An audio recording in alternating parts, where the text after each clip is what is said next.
all become a bit of a fiasco, hasn't it? I'm not just talking about last night's match of the day, which amounted to a rather comical 20 minutes of silence. Anyhow, I'm sure many of you had the good sense to tune into GBNews' alternative match of the day, which was, well, brilliantly alternative. It appears every person, politician and athlete in the land has an opinion on the evolving drama at the BBC. What's clear is that the BBC is in crisis talks, and it goes far beyond Gary Lineker, his £1.35 million a year contract, or even his inflammatory tweets. This is about the role of the BBC and how committed it is and how committed it should be to impartiality.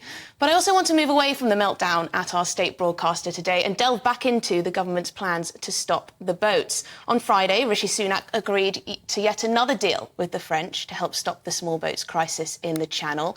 The UK taxpayer will be stumping up almost £500 million over the next couple of years, which will go towards extra policing of the border, a new detention centre in France and more surveillance technology.